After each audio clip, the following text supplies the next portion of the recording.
the Sorceress.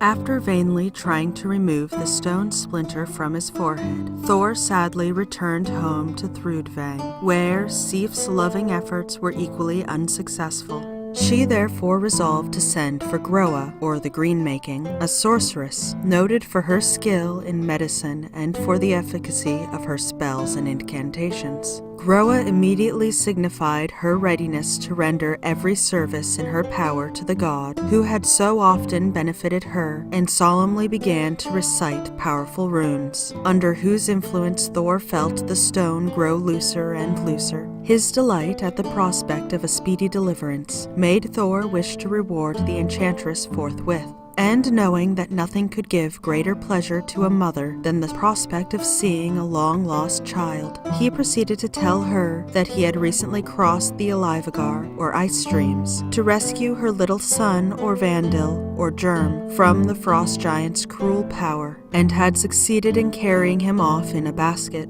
But, as the little rogue would persist in sticking one of his bare toes through a hole in the basket, it had been frostbitten, and Thor, accidentally breaking it off, had flung it up into the sky to shine as a star, known in the north as Orvandil's toe.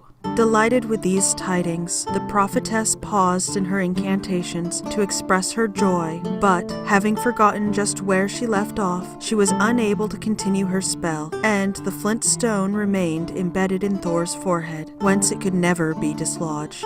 Of course, as Thor's hammer always did him such good service, it was the most prized of all his possessions, and his dismay was very great when he awoke one morning and found it gone. His cry of anger and disappointment soon brought Loki to his side, and to him Thor confided the secret of his loss, declaring that were the giants to hear of it, they would soon attempt to storm Asgard and destroy the gods. Wroth waxed Thor when his sleep was flown, and he found his trusty hammer gone. He smote his brow, his beard he shook, the son of earth 'gan round him look. And this the first word that he spoke, "Now listen what I tell thee, Loke, which neither on earth below is known, nor in heaven above, my hammer's gone." Thrim's Quidda, Herbert's translation.